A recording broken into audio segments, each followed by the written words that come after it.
Muy buenas tardes. Muchas gracias por la invitación y en honor a ajustarnos al tiempo que tenemos y sobre todo porque tengo muchas ganas de escuchar a mis compañeras panelistas el día de hoy, simplemente quiero dejar planteados un obstáculo, un desafío y una oportunidad que me parece que plantea este escenario, este contexto para el liderazgo de las mujeres. El obstáculo al que me quiero referir es que a pesar de los avances, a pesar de los logros que hemos tenido en los últimos años, la realidad es que aún hoy en día, tercera década del siglo XXI, para liderar en política no da lo mismo ser hombre que ser mujer. No lo digo desde mi experiencia como consultora de acompañar durante estos últimos años, desde la última década, a muchas mujeres lideresas y a muchas mujeres de la política, ni tampoco como consultora de organismos internacionales. Lo digo desde los datos duros. Y voy a poner solamente un dato sobre la mesa porque me parece que como muestra les dejo este botón. El último reporte de perspectivas de desarrollo humano del Programa de Naciones Unidas para el Desarrollo, realizado ahora, publicado ahora, en 2020, hace un par de meses, nos muestra que el 47% de la población de 75 países, es decir, vamos a decirlo llanamente, la mitad de la población del mundo, básicamente, opina que los hombres son mejores líderes políticos que las mujeres. Este es un obstáculo que está ahí y que nos habla de algo muy importante, que es la existencia de poderosos sesgos inconscientes que dificultan el acceso y la permanencia de las mujeres en los lugares de toma de decisión y los liderazgos en los lugares de toma de decisión. Y esto sucede pre-pandemia, durante la pandemia y va a seguir sucediendo post-pandemia, porque es un sesgo culturalmente muy arraigado, que vamos incorporando desde la infancia y a partir de los aprendizajes en la socialización que vamos todos sufriendo como individuos y por lo tanto esta imagen, digamos, que equipara arbitrariamente, injustamente las características del liderazgo con lo que hemos decidido definir culturalmente como masculino, es decir, la independencia, la asertividad, la fortaleza o cualquier otra cosa, es un obstáculo que está ahí y que está desde hace mucho tiempo y que va a seguir estando luego de la pandemia. Por lo tanto, creo que un desafío consonante con ese liderazgo que tenemos es dejar de estereotipar a las mujeres y a sus liderazgos, dejar de encasillar a las mujeres en roles y dejar de encasillar el estilo de liderazgo de las mujeres. Una cosa que a mí me ha preocupado es ver que cuando se comenzó a hablar de las mujeres líderes durante esta pandemia, como las jefas de Estado, las presidentas de distintos países, primeras ministras, básicamente se empezó a hablar como que había un estilo de liderazgo de las mujeres, un estilo de liderazgo. Y yo creo que esto es no solo injusto, sino peligroso. Creo que los liderazgos de las mujeres son diversos porque las mujeres somos muy diversas. Y así como el liderazgo de Obama no tiene nada que ver con el liderazgo de Donald Trump, porque los liderazgos de los hombres son distintos, el liderazgo de Jacinda Ardern en Nueva Zelanda probablemente tenga poco que ver con el liderazgo de Angela Merkel en Alemania. Hay mujeres empáticas y hay mujeres que no lo son, como hay hombres empáticos y hay hombres que no lo son. ¿Por qué digo que tenemos que trabajar en este desafío? Porque cuando encasillamos a las mujeres en roles o cuando encasillamos su liderazgo, estamos probablemente alejándolas de ocupar posiciones de liderazgo estratégico.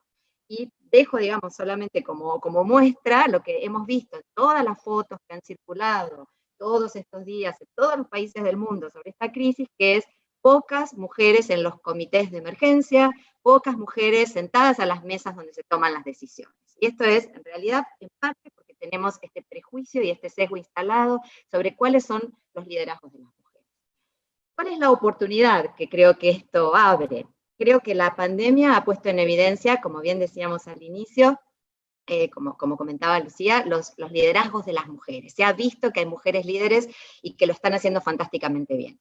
Creo que también ha quedado visibilizado lo poquitas que son, ¿verdad? Solamente el 6% de los jefes de gobierno y jefes de Estado del mundo en la actualidad son mujeres. Y esto nos habla, ya en sí misma, esta cifra nos habla en sí misma de las dificultades de las mujeres para acceder a posiciones de liderazgo. Pero creo que esta visibilidad que ha tenido el liderazgo de las mujeres, creo que esta visibilidad de mujeres líderes que lo están haciendo realmente muy bien, abre una oportunidad para que empecemos a perder prejuicios, empecemos a entender que esos prejuicios obstaculizan el acceso y la permanencia de las mujeres en posiciones de liderazgo estratégico, las privan del acceso y permanencia a esas posiciones de liderazgo, pero también algo muy importante, nos privan a todas y a todos nosotros como sociedad de los beneficios que trae la diversidad en la toma de decisiones. Básicamente este es el obstáculo, este es el desafío y esta es la oportunidad sobre la que me quería referir, y luego si quieren seguimos conversando, pero le quiero dar el espacio a mis compañeras de panel para que podamos seguir dialogando. Muchas gracias. Muchas gracias, Virginia. Raquel, si ya estás, podemos empezar, si querés, con tu exposición. Bueno, buenas tardes. Muchas gracias. Para mí, primero, Lourdes, gracias por invitarme, por ser parte de la Escuela de Gobierno, Política y Gobierno de la UCA. Gracias, Lucía, por esto, por largar el seminario y hacernos parte del seminario. Gracias a, bueno, es un lujo tener una decana. Gracias a las que comparten el panel y a todas las que todos los que hoy están participando del webinar. Simplemente para nosotras, nosotras somos una organización dedicada al empoderamiento político de mujeres. Para los que no nos conocen, en el 2006 nació la Red Global. Nosotras somos el capítulo argentino de Women's Democracy Network, que es una red dedicada justamente a aumentar la participación pública y política de las mujeres para que las mujeres logren ejercer un liderazgo asertivo y puedan llegar a cargos de decisión. Con esta lógica, casi les diría básica, pero que a veces no impera tan fácilmente, y es que la integración de las mujeres en el ámbito público y político es fundamental para que las democracias funcionen, para que las economías y las sociedades prosperen. Y en esa línea, la verdad es que nosotras venimos trabajando muy, como diríamos, sin prisa, pero sin pausa, desde el 2006, con algunos programas de capacitación y formación de mujeres con perspectiva de género. Nosotras insistíamos y le planteábamos en Estados Unidos, planteábamos siempre que nosotras necesitábamos hacer escuelas, pero que tuvieran las lentes violetas, ¿no? Que pudiéramos en los entrenamientos partir de condiciones como las que registramos y Virginia compartía hoy. Entonces, bueno, empezamos con esas escuelas de liderazgo en distintos lugares del territorio de nuestro país. Y la verdad que han pasado por esas escuelas más de 2.000 mujeres. En el año 2019 nos desafiamos y adaptamos un programa de candidatas de una reconocida universidad, que es la Universidad de Yale, y entonces hicimos un entrenamiento para candidatas, con esta lógica de que no alcanza solo la voluntad de participar. Para trabajar en el mundo público y político, las mujeres necesitamos también desarrollar herramientas y perspectivas que son diferentes a las que nos socializaron. En esa lógica nos alegró mucho darnos cuenta que en ese primer programa de candidatas, 1/3 de cada uno de los programas, esas mujeres habían pasado por las escuelas de liderazgo. Es decir, que de alguna manera habían adquirido las primeras herramientas que habíamos ofrecido y se habían animado a dar un salto mayor y a candidatearse, con todos los costos que eso significa para las mujeres. Bueno, después también desarrollamos programas en la Honorable Cámara de Diputadas, trabajamos un programa con staffers, con muy buena visión en esta lógica de parlamento abierto, transparencia, pero bueno, toda esa información está en nuestra página, así que no quisiera focalizar solo ahí. Lo que creo que como organización estamos, y por eso me da mucho placer compartir con Mujeres Políticas, lo que como organización estamos haciendo es acciones de incidencia para que entren en la agenda política la agenda de mujeres. Es decir, entren esos temas que todavía, como decía Virginia, percibimos que hay barreras relacionadas con el género que afectan la trayectoria de las mujeres en la vida política. Entonces, por ejemplo, nos hemos propuesto una acción de incidencia colectiva con relación a la violencia política contra las mujeres. Y desarrollamos el 12 de este mes un webinar donde reunimos a diputadas y senadoras de distintos países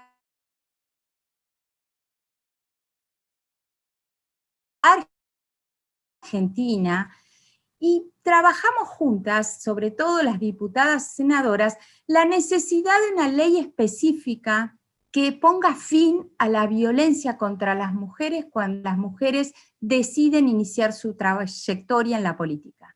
Y en esa línea no solo trabajamos el marco específico, y nos dio mucha alegría que existieron proyectos de diferentes espacios políticos, y las diputadas presentaron sus proyectos de espacio político para erradicar la violencia política, sino que además consensuamos en que pudiéramos trabajar todas juntas en la región por dejar de invisibilizar estos temas, y por comprometer a la dirigencia política para que aparezcan normas y establezcan criterios para erradicar la violencia, para sancionar las conductas que no corresponden, para tipificar los comportamientos que consideramos que son violencia política, y no solo la dirigencia política, sino también la sociedad en su conjunto.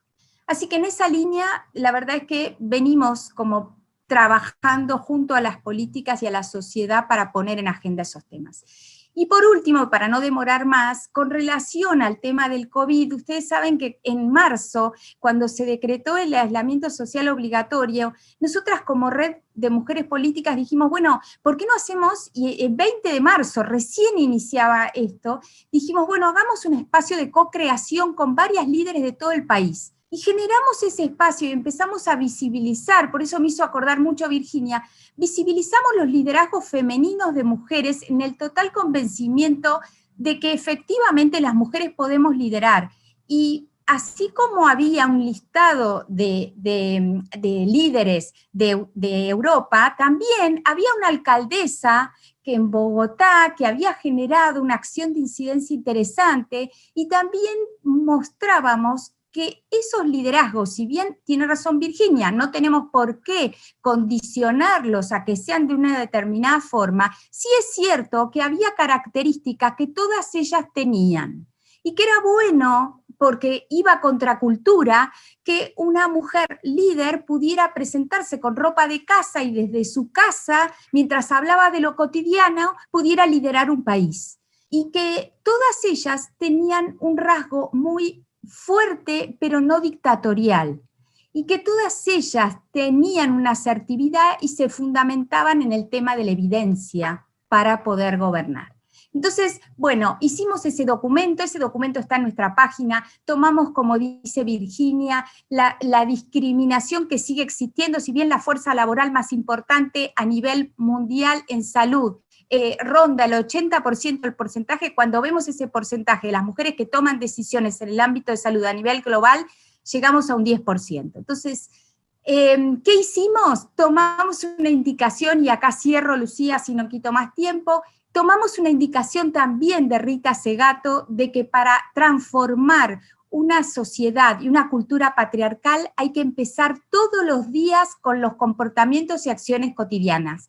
Y entonces largamos una campaña en redes para trabajar educación en igualdad, basándonos en un informe de la UNESCO que refería que desde temprana edad hay un sesgo de género en educación a las niñas con relación a las ciencias duras.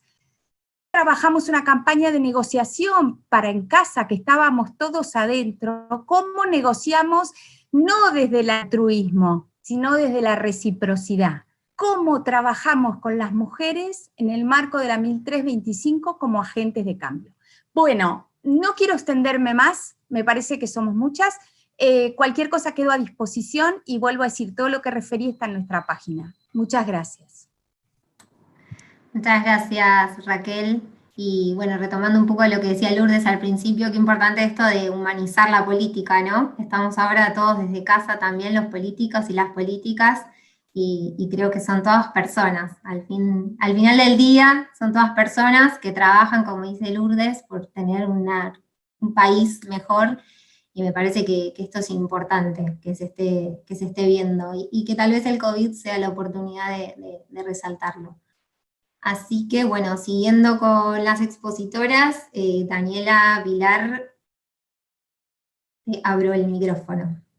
Ay, no las veo todas. Bueno, hola, buenas tardes a todas, a todos los que están hoy presentes. Gracias, Lu, por la invitación. Gracias, Lourdes, una mujer a la que yo respeto y valoro muchísimo. Te agradezco la generosidad ante todo. Me parece que eso también es ejemplo de lo que necesitamos las mujeres, mucha generosidad y hermandad entre nosotras, construyendo aún en las diferencias, porque eso también enriquece esto que tanto queremos nosotras, que es la política como herramienta de transformación. Gracias, Liliana, y realmente celebro poder ser parte de una propuesta con una decana mujer y tantas mujeres valiosas al frente. Acá en mi distrito de Lomas de Zamora, en mi república, como le digo yo, tenemos la decana de Derecho, Fernanda Vázquez, que está al frente de la universidad, de la facultad, perdón, en nuestra universidad de este conurbano, y la verdad que eso lo resalto siempre cuando están las mujeres al frente de estos espacios que durante tanto tiempo fueron reservados para los hombres. Es muy valioso poder resaltarlo y decirlo. Cuando pone en palabras, también construye subjetividad, así que me parece valioso poder mencionarlo. Y obviamente agradecerles, Raquel, suscribo cada una de las palabras que acabas de mencionar. Gracias, Virginia, Daniela y Carla, también por permitirme compartir. Es un honor poder ser parte de este panel con ustedes, que sé y todas sabemos de su increíble trayectoria, cada una en su ámbito. Realmente me parece importante poner en valor la importancia de este tipo de espacios, de esta charla donde mujeres de distintos ámbitos nos encontramos pese a la dificultad de esta situación excepcional que atraviesa la población global, que es esta crisis pandémica, poder desafiar la complejidad, seguir encontrándonos y seguir generando instancias de reflexión y de co-creación de ideas para poder también repensar el mundo o la Argentina de la post-pandemia, ¿no? Si bien todo es angustia y malestar en estos momentos, también como personas, como mujeres que elegimos la vida pública de alguna manera como forma de vida, esto debe ser un desafío, y quizás esta oportunidad, que yo le digo desafío, tiene que ver con pensar pensar la posibilidad de plantear un nuevo paradigma de gestión pública, sin dudas, donde las mujeres tengamos absoluto protagonismo y preponderancia. Obviamente también debo decir que los paradigmas no se cambian solos ni por arte de magia. Allá Kuhn planteaba algunas teorías, pero nunca nos dio la varita mágica para hacer que los paradigmas cambien por sí solos. Los paradigmas cambian si hay actores y actoras políticas que generamos las movidas necesarias para que esos paradigmas se transformen. Así que enhorabuena en este encuentro para poder repensar algunas de las cosas que nos lleven a plantear este nuevo escenario post-pandémico que se viene. Y respecto al tema que nos convoca, me parece importante plantear, quizás desde mi lugar, mi verdad relativa, como digo siempre, que en este momento soy circunstancialmente diputada nacional, 3 problemas que quizás se pueden a grandes rasgos mencionar que tenemos las mujeres para poder alcanzar u ocupar lugares de poder. En primer lugar, y esto la pandemia y la cuarentena como medida lo evidenció, la desigual distribución en las tareas domésticas. Es muy evidente, digamos, no hay que hacer demasiado estudio empírico como para seguramente todas las que estamos acá, aunque todas tengamos responsabilidades, al momento de hacernos cargo de situaciones que quizás en la vorágine de la otra normalidad no lo teníamos que hacer y ahora nos toca, recaen sobre nosotras. Es la distribución absolutamente desigual del trabajo doméstico no remunerado, no pago, que obviamente genera que muchas de nosotras tengamos menos tiempo para esos lugares o esos tiempos que requiere esos meetings políticos que no digo ni que estén bien ni mal, digo que son, y que muchas veces las mujeres que tienen que hacerse cargo de sus hijos, o peor aún, quizás nos tenemos que plantear, en mi caso como mujer que hace política, todo el tiempo me estoy planteando la posibilidad de maternar o no respecto de las complejidades que tiene hacerse cargo de la maternidad y hacer política al mismo tiempo, ¿no? O al menos trabajar como militante política en la gestión pública, me refiero. Por otro lado, la representación histórica de que la política siempre fue algo de hombres, ¿no? Y acá volvemos a lo mismo, o tomando algo de lo que mencionábamos previamente, hasta las cenas de política, los temas que debaten los hombres que históricamente llevaron adelante la política. Si bien últimamente, obviamente, hay más mujeres ocupando esos lugares, fue un último envión que pegamos, creo que a fuerza del colectivo de mujeres y toda la presión que ejercimos para avanzar hacia esos lugares, y obviamente tenemos a compañeras como Fernanda en ANSES, Luana en PAMI, bueno, tengo una amiga muy, muy querida que es que es Mayra Mendoza, siendo intendenta de un distrito del conurbano, obviamente Cristina como vicepresidenta, pero fueron todos lugares a los que nos costó como mujeres llegar, y yo creo que todas las que estamos acá podemos contar alguna situación compleja que hayamos vivido en nuestro recorrido político. Y como tercer punto, y en esto retomando lo que recién mencionaba claramente Raquel, es la violencia a la que nos tenemos que someter las mujeres cuando levantamos un poco el perfil. Estamos expuestas desde agravios por nuestro cuerpo y nuestro físico hasta inferencias de nuestros estados civiles, cualquier cosa está bien, digamos. Obviamente también me parece que en otro meeting tendríamos que charlar de las redes sociales y toda esa impunidad que circula en estos momentos por ahí, ¿no? Pero claramente las mujeres somos víctimas de esta violencia política de una manera abrumante en estos momentos, digamos. Hoy acabamos de presentar con nuestras compañeras diputadas del bloque un repudio respecto de lo que pasó con la presencia de algunos periodistas en un programa de televisión, que teniendo un espacio de comunicación y creación de sentido subjetivo, se mencionaron, por ejemplo, que Cristina era el cáncer de la sociedad, digamos. Podemos estar de acuerdo, podemos tener diferencias, tenemos que coincidir las mujeres en que eso no puede seguir pasando, porque nos pasa a todas. A mí me tocó, y en esto ya paso a lo que me ocupa en el Congreso, que estoy a cargo de la Comisión de Modernización, y en este sentido tuvimos que rearmar y crear o co-crear el protocolo para funcionamiento remoto de la Cámara, estuvo a cargo nuestro, y en una de las fotos que se filtra del trabajo parlamentario en las comisiones, estaba más al lado mío, y la cantidad de cosas que me dijeron, en ningún momento respeto como mujer, para nada, pero barbaridades de que estaba ahí por ser tal cosa, o seguramente que estaba haciendo tal otra, o que era, bueno, barbaridades que cuando uno las lee, digo, de alguna manera buscan amedrentar.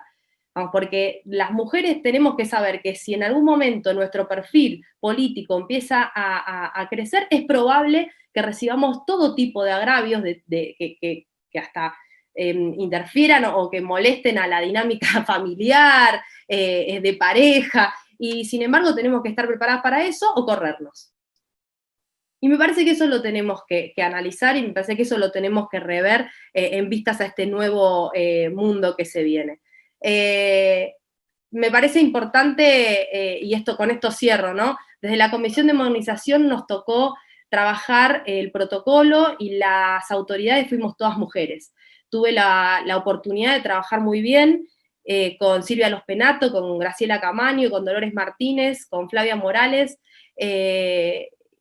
todas diputadas de otros bloques que no pertenecían a mi mismo bloque, y sin embargo llevamos adelante una tarea maravillosa de co-creación y búsqueda de consenso, en la que logramos firmar las 15 diputados y diputadas que componíamos la comisión, el protocolo de actuación que terminó siendo el que se llevó adelante, obviamente, para poder implementar las sesiones remotas.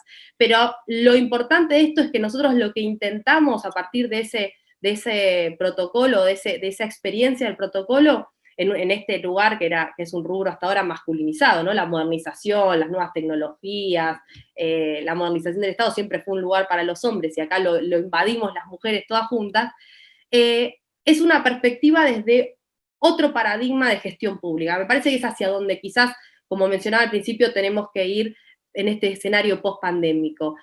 Nosotros trabajamos mucho con la perspectiva de gobierno abierto, ¿no? Una perspectiva donde la participación, la colaboración y la transparencia son pilares. Esa perspectiva o esa mirada, entendemos, puede ser incorporada de manera transversal para co-crear políticas públicas. Y en ese proceso en el que la participación o los dispositivos participativos sean creados en pos de generar estas oportunidades, abrir estas oportunidades, también vamos a tener más oportunidades las mujeres de ser visibles. Porque cuando no somos visibles, entonces se naturaliza que no estamos. Cuando somos visibles, entonces podemos demostrar, aunque sea innecesario demostrarlo, pero parece que siempre las mujeres tenemos que demostrar un poco más, que estamos para ocupar esos lugares. Entonces, generar entre nosotras mismas, como Lourdes hace siempre, estos espacios para que otras mujeres también sean protagonistas y también puedan poner en alto esa voz, ser escuchadas y ser parte de una construcción, de un paradigma nuevo que tenga que ver con un modelo de gestión pública mucho más participativo, mucho más transparente, y en el que la colaboración hacia el armado de los consensos sea una premisa. Y obviamente, y esto sí es para cerrar, con la política como bandera, ¿no? Realmente nosotras creemos que es la política la herramienta de transformación por excelencia. Y la única forma de hacer realidad ese lema es a partir de la creación o la co-creación participativa de políticas públicas. Las políticas públicas cambian la vida de una sociedad, las políticas públicas generan oportunidades de igualdad, de equidad, y creo que en ese sentido las mujeres no tenemos que buscar nada más políticas públicas de género, sino políticas públicas en las que la perspectiva de género atraviese transversalmente a todo el universo. Así que muchas gracias, Lu, obviamente a disposición de poder seguir en este diálogo, y gracias por la oportunidad de poder charlar con ustedes. Bueno, muchas gracias, Daniela. La verdad que muy interesante esto que decías de la transparencia, que realmente la transparencia del gobierno abierto puede ser la puerta de entrada a un montón de mujeres y que todavía no se animan, o que no se pudieron acercar, o que tienen un montón de impedimentos para hacerlo. Así que muchas gracias por compartir también tu experiencia en la Cámara de Diputados. Bueno, ahora le damos la palabra a Daniela Reich.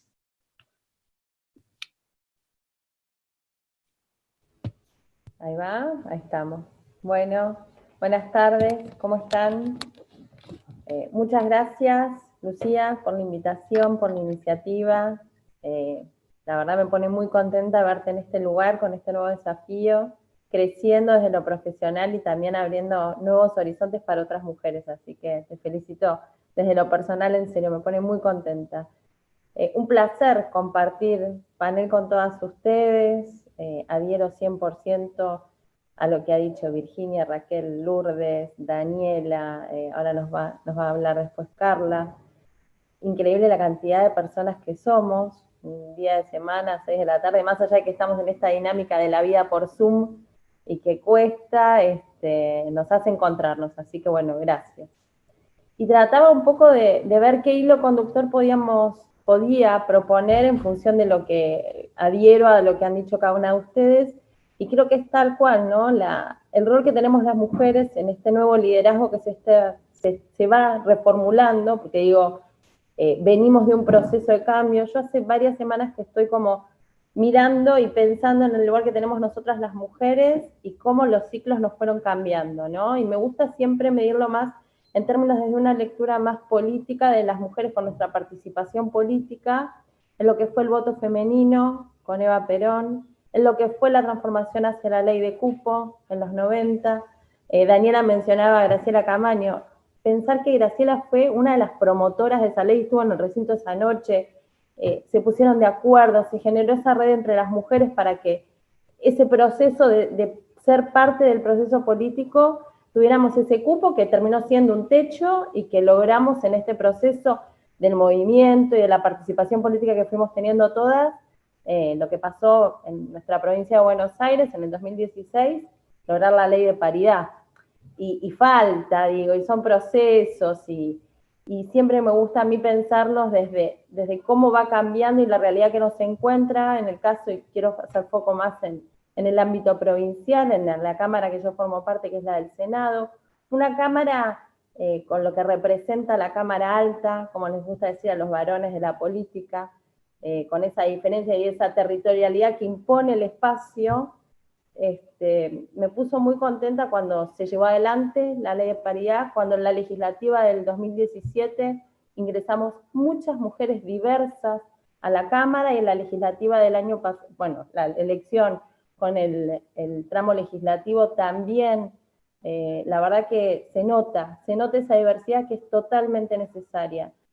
Yo tomaba un poco, y para no repetir con lo que dijeron mis compañeras en la exposición, sé que hay muchos temas que no son cómodos o que nos están bien vistos de que las mujeres llevemos adelante, las agendas de cuidado, de niñez, de género, de salud, de educación. Ahora, ¿qué pasa cuando nos interpelamos y en ese crecimiento, en este proceso político que las mujeres venimos transitando desde hace muchos años, va cambiando los espacios que vamos ocupando, las elecciones que tenemos y los debates que se dan al interior de nuestros propios espacios políticos, o sobre todo sindicales? Digo, acá la veo a Carla y digo, no hay diferencia entre lo político y lo sindical. Cualquier tipo de organización nos genera esta dualidad de qué espacios ocupamos las mujeres, qué espacios tienen los varones, y cómo nosotras rompemos nuestro propio techo de cristal, o como bien me gustó la nota de Julia Pomares de la semana pasada, habla de esa cornisa en la cual transitamos, ¿no? Digo,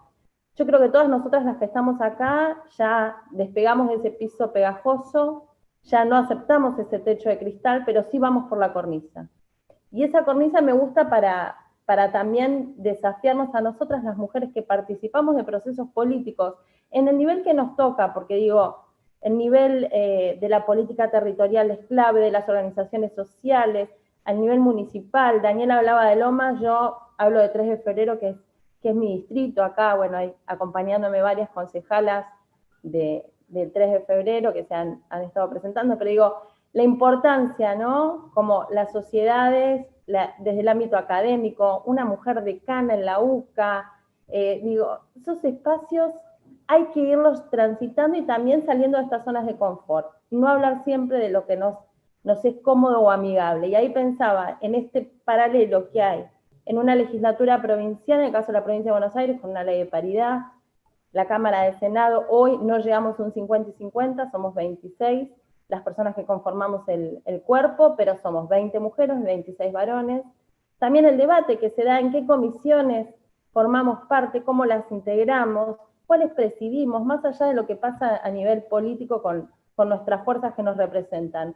¿Cuáles pedimos ser parte, participar y presidir sobre todo? A mí me pone muy contenta escucharla a Daniela hablar del proceso de modernización que se dio, porque claramente es un sector altamente masculinizado, pero también yo miro en retrospectiva y digo, momento, hace 10 o 15 años hay una movida fuerte de chicas en tecnología, mujeres haciendo política, digo, que tiene que ver con los espacios y con cómo nosotras las propias mujeres abrimos esas puertas para que esas mujeres crezcan, para que ocupen esos espacios, para que se animen a desafiarse ellas mismas, porque al fin del día el proceso también va mucho por la parte interior que cada una de nosotras podemos elaborar, y si no nos animamos, ¿a qué otra nos puede acompañar en ese proceso?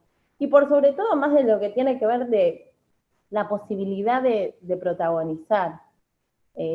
vos hablabas, varios hablaban de la cantidad, ¿no?, que somos, que estamos, pero si uno mira retrospectivamente, Provincia de Buenos Aires, desde la vuelta de la democracia, año 83, que lo tengo fresco como si fuera ayer, por más de que era muy chica, no vamos a tirar edades, pero era chica y lo recuerdo como mágico, y ver la cantidad de gente que nos manifestamos en ese 83, varones y mujeres, porque digo, yo tenía, no sé, 6 años creo, o más, no sé, no importa.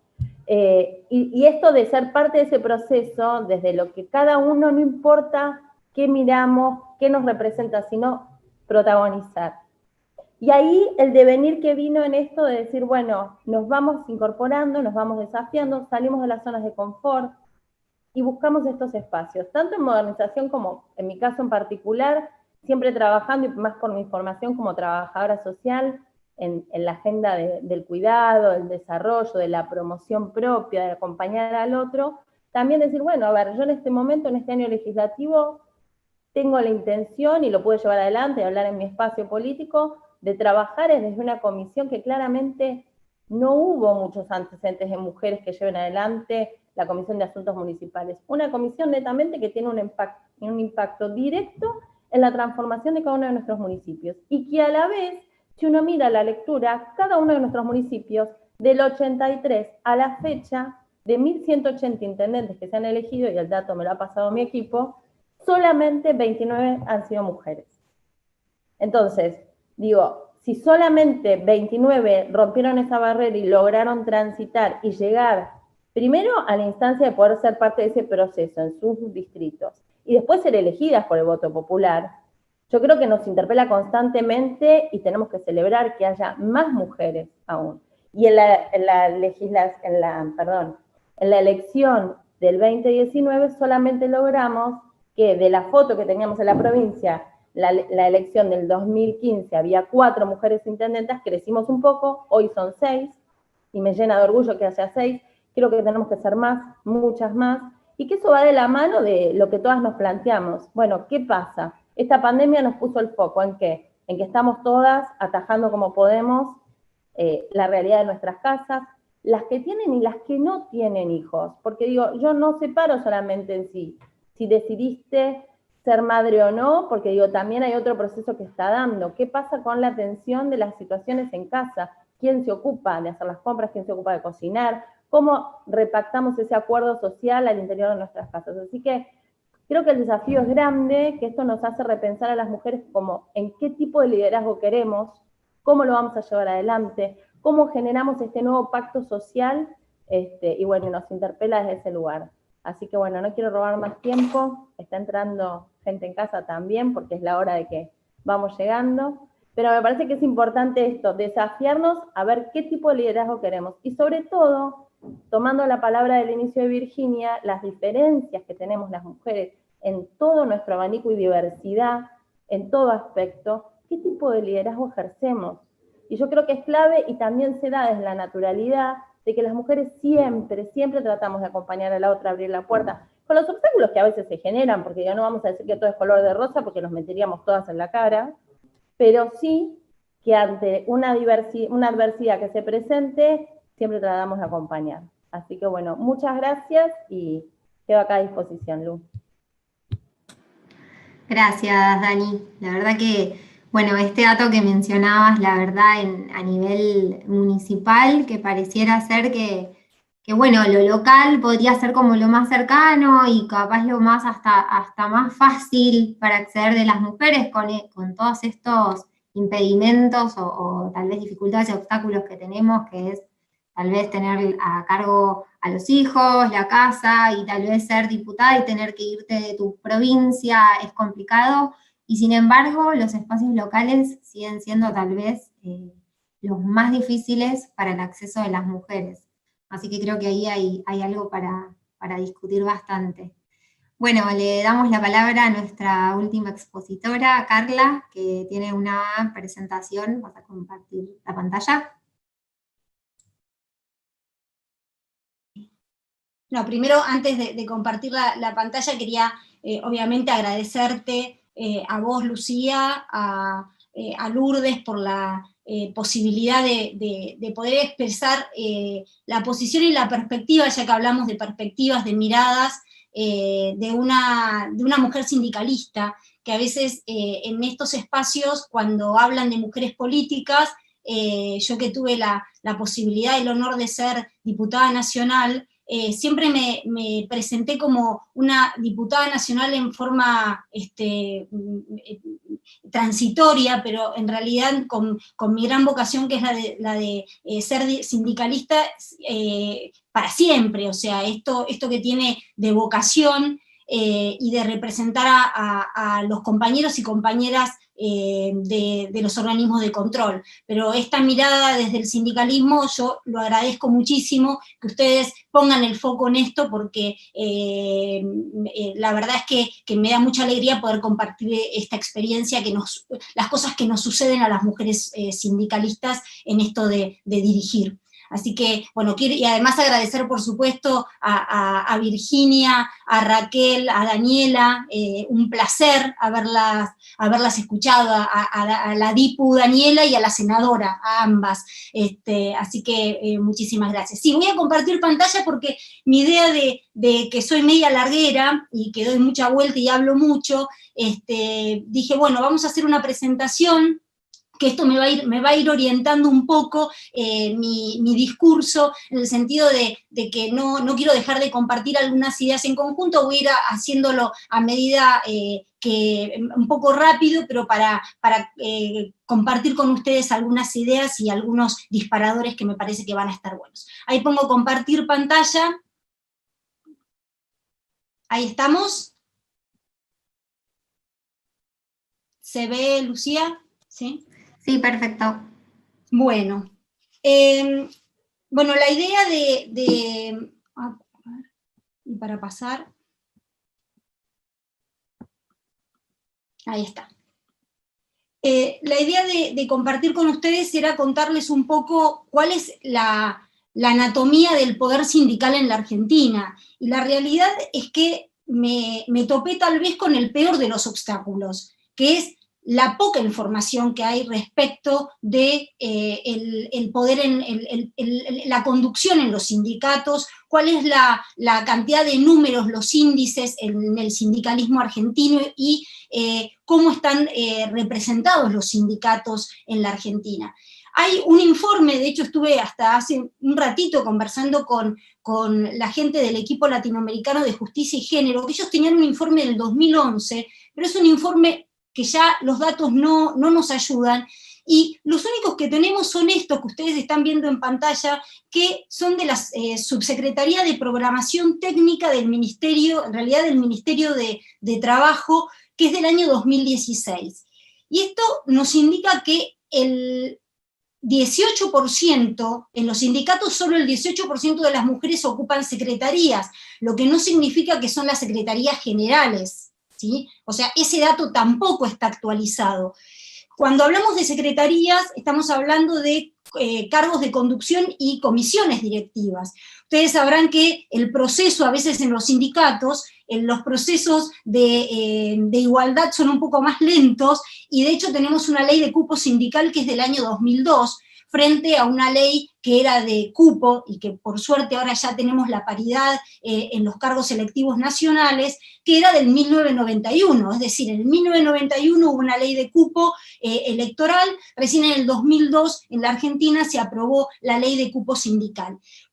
¿Qué significa la ley de cupo sindical, o qué debiera respetarse en los sindicatos? No solo la participación de las mujeres en un 30% en la comisión directiva, sino que las mujeres debiéramos estar sentadas en un 30% cuando discutimos las paritarias.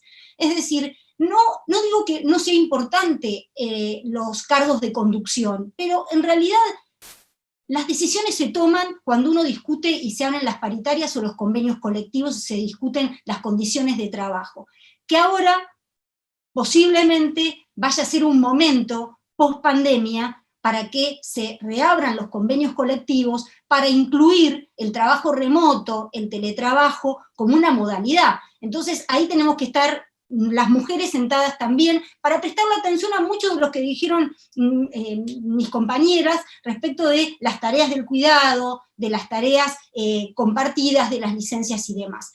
Y otro dato que surge de este informe del año 2016 es que de este 18%, el 74% corresponde a áreas de igualdad de género o servicios sociales. Es decir, nada escapa que se sabe que el sindicalismo en la historia ha tenido muy poca participación o visibilización de las mujeres. Eso no, la verdad que no estoy diciendo una obviedad. Ahora, ante la presencia de las mujeres en los sindicatos, caemos o estamos en áreas vinculadas a temas de género, que no significa que no nos querramos ocupar de ello. De hecho, lo comentaba recién la senadora. Es decir, nosotras tenemos que también empezar a abrirnos a campos, a áreas que no están naturalizadas para las mujeres, porque me parece que tenemos que empezar a actuar en forma proactiva para decidir nosotras a dónde queremos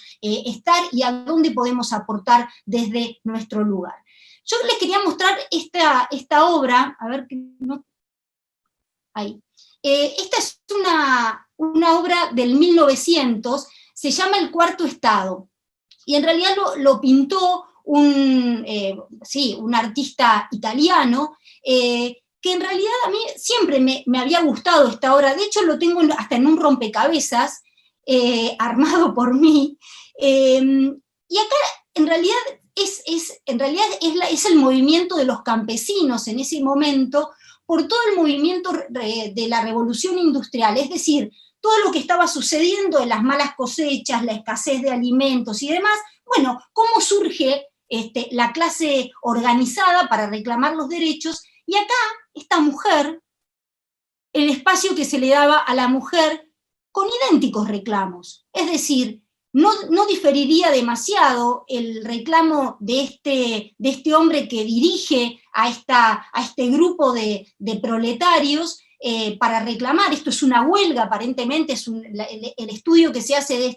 esta obra y que hace Giuseppe de esta obra, que obviamente tiene muchísimas interpretaciones vinculadas con el nacimiento del movimiento obrero. A mí esta pintura me encanta, y este es el lugar que se le daba o que tenía esa mujer. Posiblemente en la tercera o cuarta fila alguna mujer más hay ahí, pero no en la conducción de estas huelgas o de estos movimientos. ¿Y qué quiero decir con esto? Que esto en realidad no es nuevo. Posiblemente no es que no hubiese mujeres porque no les dejaban el espacio, es porque las mujeres no tenían asignado ese rol, no tenían asignado culturalmente, y como hablaban las chicas, eran culturalmente reservado el espacio del reclamo sindical para los varones. Y siguiendo con a ver si puedo verlas todas, las miniaturas. ¿Lo puedo pasar? Ahí. Y acá es una foto de la actualidad, donde la verdad que el crecimiento de la participación de las mujeres ha sido increciendo. Yo siempre pongo hincapié en el movimiento de mujeres y en la ola sindical a partir de por lo menos 10 años para atrás, pero Ni Una Menos reconfiguró el escenario también en las calles y reconfiguró también un replanteo que nos dimos en los propios sindicatos en una mirada para el adentro, o sea, en qué medida las mujeres sindicalistas participábamos de las discusiones sociales, de las discusiones vinculadas, por ejemplo, con los temas de violencia, participábamos en las cuestiones de brecha salarial, y en ese sentido empezamos también a hacer toda una revalorización del 8M como una fecha en la que no es simplemente el Día de la Mujer, es el Día de la Mujer Trabajadora. Entonces, en ese sentido, nosotros año a año lo que hacemos es volver a salir a las calles para volver a también el reclamo de las mujeres sindicalistas tienen que ver con algo social. Y esta foto, y estas fotos, yo me voy a circunscribir a lo sindical, tiene que ver con el día en que recibimos al presidente Alberto Fernández en la Confederación General del Trabajo, y la verdad es que esta foto no representa a todas las mujeres que estábamos ahí recibiendo al presidente de los argentinos. Había muchísimas mujeres sindicalistas que estábamos ahí, delegadas, dirigentes, compañeras, que la verdad que nos hubiese gustado también tener un espacio en esta foto, y la verdad que no pudimos tenerlo. Y este es pre-pandemia, y después estas son fotos que tienen que ver con las reuniones para la crisis, o sea, cómo desde el espacio sindical y cómo desde el espacio empresarial se reúnen con el Poder Ejecutivo, con el presidente, para ofrecerle o respuestas o miradas o lo que fuere. Acá yo lo que digo es que acá está faltando la mirada que nosotros le ofrecemos al presidente, que es nuestra mirada de género, nuestra perspectiva, porque la realidad es que esta foto marca la ausencia de las mujeres. Yo la traje a colación porque estas son fotos que han circulado muchísimo y que también han generado dentro del Poder Ejecutivo alguna mirada de replanteo y a un reconocimiento de que no es que son los únicos los que discuten los temas de la actualidad en la Argentina, pero en la foto aparece esto, y me parece que está bueno el reconocimiento, está bueno la identificación, porque en el primer camino para cambiar estas cuestiones es cambiar también estas fotos, que no es lo más importante, pero me parece que sí hacen mucho al cambio de paradigma, a los cambios culturales. Voy a seguir con algunos datos que a mí me importan y me parece que está bueno desde el punto de vista laboral, que cuál es la participación de las mujeres en el mercado laboral. O sea, las mujeres, es verdad que hemos crecido muchísimo, ha crecido la participación de las mujeres en el mercado laboral, el tema es cuál es la calidad del crecimiento de esa tarea que las mujeres desempeñamos. Es decir, y hago un resumen, son posiblemente los menos remunerados, los menos profesionalizados, o los no remunerados, los peores remunerados, los que ocupan una situación posiblemente desventajosa. Y con esta situación de la pandemia, lo decían las chicas también, creo que se ha visibilizado y se ha desnudado también esta situación. La Oficina de Presupuesto del Congreso de la Nación, y los invito a leerlo, ha hecho un informe muy interesante sobre la participación y el mercado laboral de las mujeres y la pandemia, y cómo justamente se ha profundizado este sector informal de la economía, que es el más golpeado y posiblemente vaya a ser el día que termine la pandemia el más golpeado, porque ustedes piensen que los datos que arroja la Oficina de Presupuesto del Congreso habla de que el 97% de las personas ocupadas en servicio doméstico somos mujeres, y que justamente el 76% lo hace en condiciones informales. Es decir, tenemos, y por supuesto han sido las más perjudicadas en estos tiempos de pandemia, porque a muchas de ellas no se les ha respetado tampoco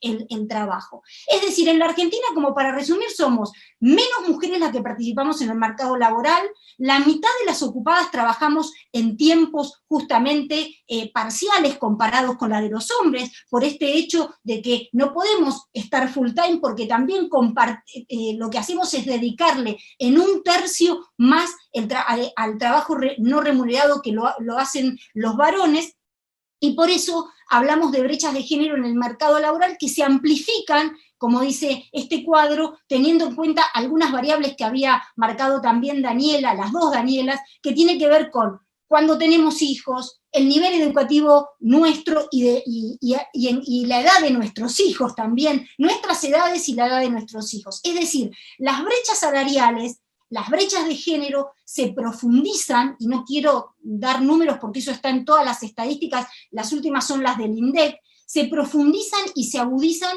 cuando la mujer toma la decisión de ser madre. Es decir, cuando la mujer toma la decisión de ser madre, ahí es donde empiezan también las variables a profundizarse, porque actúa como una sanción. Ahí hay mucho para hacer desde el punto de vista normativo, pero hay mucho para hacer desde el punto de vista cultural. Acá hay un mapa que hemos estado viendo en estos últimos tiempos, que tiene que ver con la Unión Interparlamentaria y de ONU, que visibiliza el rol de las mujeres justamente en la política, expresando acá, bueno, el 20 de los 193 Estados miembros de la ONU están liderados por mujeres,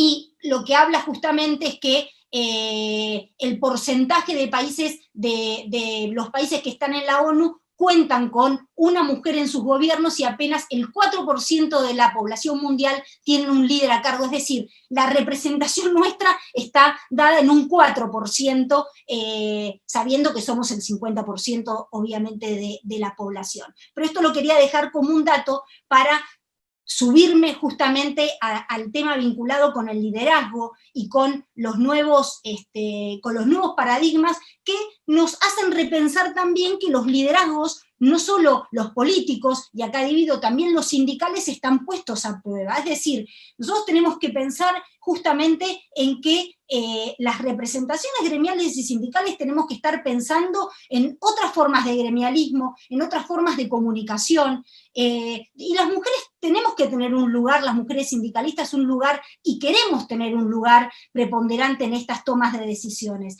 porque nos van a tocar tiempos muy complicados en los que vamos a tener que reconfigurar los espacios de encuentro con nuestros compañeros y compañeras, y en esos espacios de encuentro son también nuevos desafíos, o sea, todo lo novedoso que implica esta nueva normalidad es toda la nueva normalidad del sindicalismo que también vamos a tener que replantearnos. No vamos a escapar a esta situación, y no queremos escapar a esta situación, porque vamos a tener que acompañar a nuestros compañeros y compañeras en esta nueva forma de, por ejemplo, de trabajar, de vincularse, de contemplar lo que es el espacio de trabajo. El lugar de trabajo se va a reconfigurar.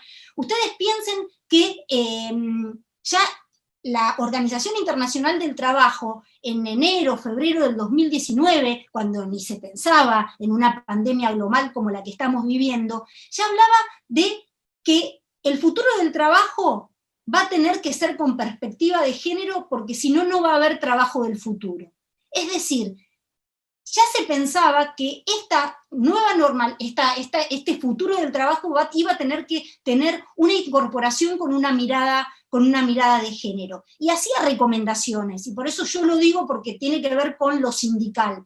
Primero, obviamente, la igualdad de género comienza por la casa.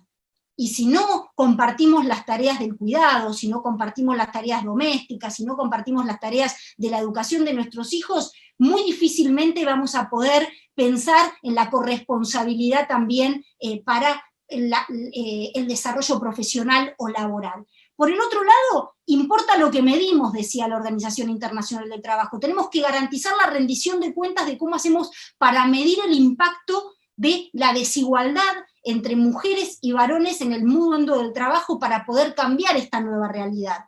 Y por el otro lado también recomendaba a los sindicatos, la Organización Internacional del Trabajo, que promueva la participación de más mujeres en las comisiones directivas y en los cargos de decisión.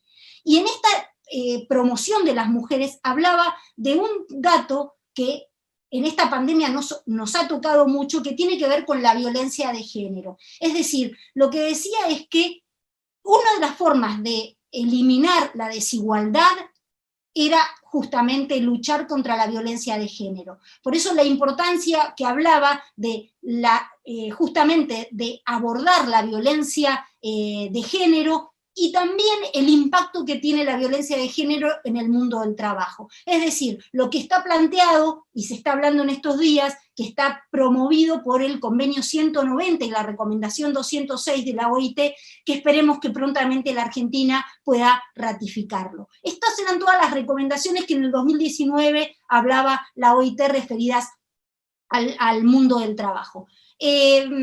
Lo decía Daniela, y la verdad que a mí me alegró mucho saber que ella preside una comisión, que hay una mujer presidiendo la comisión de trabajo y que es una compañera sindicalista, que es Vanessa Siley.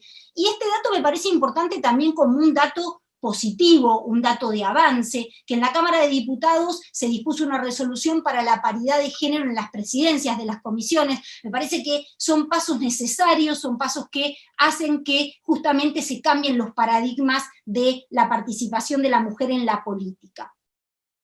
Yo quiero terminar, esta frase yo a veces la traigo a colación porque es una frase que me identifica muchísimo, más allá de que yo con Margaret Atwood tengo algunas diferencias que no comparto, lo decía Lourdes, lo decían algunas compañeras, me parece que a veces es difícil explicar la mirada, ¿no? A veces es difícil explicarla, pero si uno habla de la mirada como una perspectiva, como una forma de mirar las cosas, me parece interesante que eso nos pasa también en el sindicalismo. Cuando nosotros hablamos de la ola sindical, cuando hablamos de la ola de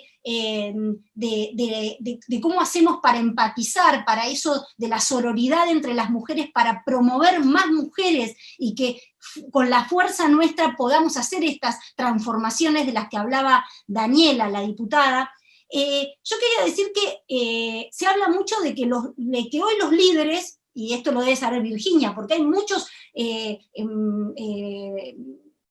analistas políticos que hablan, el liderazgo tiene que ser feminista. O sea, esto es de lo que hablan muchos analistas políticos. O sea, no le va a quedar otra a los líderes mundiales que ser feministas. Entonces, esto es lo que a mí siempre me replantea, porque la verdad que hay mucho miedo a la palabra feminista. Y la realidad es que yo, por ejemplo, me considero feminista, y hay muchas mujeres que tal vez a mí no me consideran feminista porque creen que tienen el amperímetro para medir de qué se trata el feminismo. Y esta frase de Margaret Atwood me parece que es interesante porque ella dice que nunca, ni en sus orígenes, el feminismo ha sido una unidad de pensamiento, una unidad de pensamiento y de acción monolítica. Y no veo por qué debería serlo ahora. Hay que reconocer la diversidad de voces dentro del feminismo como en otro tipo de cuestiones, donde la mirada única, o la única mirada, la única perspectiva reduccionista produce más grietas y distinciones que acciones constructivas para avanzar en la ampliación de derechos. Lo traigo a colación y hasta lo había preparado, pero muchas de ustedes lo mencionaron. Me parece que lo peor que nos puede pasar a las mujeres que dirigimos, que conducimos, que tratamos de promover a más mujeres en lo público, porque lo que queremos es justamente convertirnos en líderes de los espacios que nos creemos capaces de conducir. Lo peor que nos puede pasar es empezar a hacer grietas entre nosotras y creer que hay una única mirada, que hay un único feminismo, que hay una única forma de expresarlo. Y en ese sentido, a mí me parece que una de las cosas que a mí me enseñó el sindicalismo, y siempre lo digo, es que las acciones colectivas son las únicas acciones que triunfan. Que si nosotras nos fortalecemos entre nosotras, es la mejor fórmula para poder transformar y cambiar. Quiero seguir pasando, y ya es la última, y lo que me está costando es pasarlas ahí.